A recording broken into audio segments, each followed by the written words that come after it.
Hello YouTube. I've been wanting to get into bullet casting, and as a mechanic I have a ready supply of wheel weights available that I've been collecting, and decided that I needed to start off with smelting. Started off with just stuff I'm finding around the shop, just to get started and kind of learn the process. Took an old automotive air conditioning accumulator and cut the bottom out of it. Used that to melt some lead. Started off with just melting the wheel weights, getting the clips off, getting the dross off the top, letting it cool, quenching it, and then dropping it out of the basically cauldron that I made. That worked okay until about the third batch. I tried to put some more lead in. I don't know if it was a different temperature, what I did wrong. I think a lot of the dirt and grime and adhesive backing from some of the stick-on wheel weights, basically it made it to where this wouldn't drop out anymore no matter what I did. I ended up having to hammer it out. So I knew that wasn't going to work, trying to heat it and cast it in the same container. Oh, and I was basically melting this with the oxyacetylene torch that we have at work, just for small batches for test runs. What I ended up doing next was heating it up and then pouring it into a little metal, basically a tin box that I found laying around the shop that wasn't being used anymore. That seemed to work okay, except I don't know if you can notice or not where the hinges on the box were. It kind of molded itself around those, and then it wouldn't come out. I also had a problem where I tried to pour some and the lead was a little too cold, and you can see that I'm hoping this doesn't cause a problem when I go to actually cast bullets with it, but I guess you can see what happens when you cast at too low of a temperature.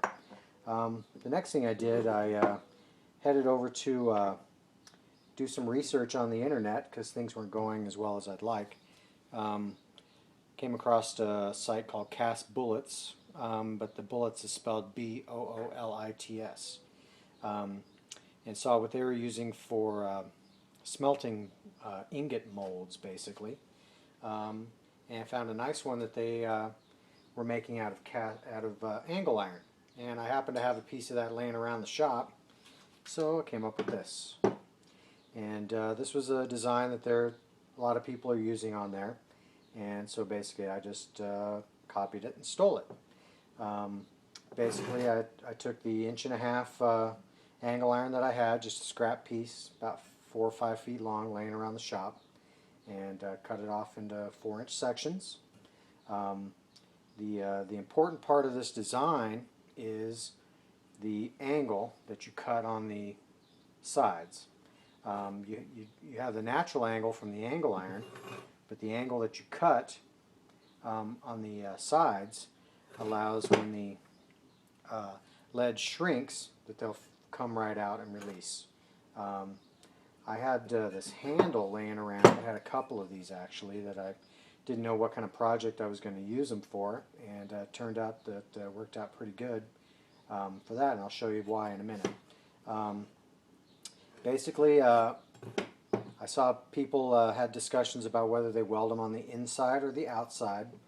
I decided to weld it on the back just because this material that I had was a lot thicker than what everybody else is using. The welds ended up standing up a lot more. I didn't want to have to go to the trouble to basically dress all these down to keep the ingots from sticking, because of all the little depressions that are in all the welds. So this was some pretty tough stuff. It was hard to cut with the chop saw. It still got some pretty nice square cuts out of it, and I basically had the Miller-Matic turned up all the way to 6, and I still couldn't get a whole lot of penetration out of it. But it worked out really good. I heated up a nice batch of wheel weights, and here's the ingots that I got out of it, and they fit real well back in there, so I can show you. But just by happy accident, this handle design worked out really well, because basically after I poured it, they frosted over a little bit. I couldn't jiggle them anymore. I picked it up like this and turned them over, and it knocked them all loose, and I was ready to go because I had enough lead to make 2 more bars.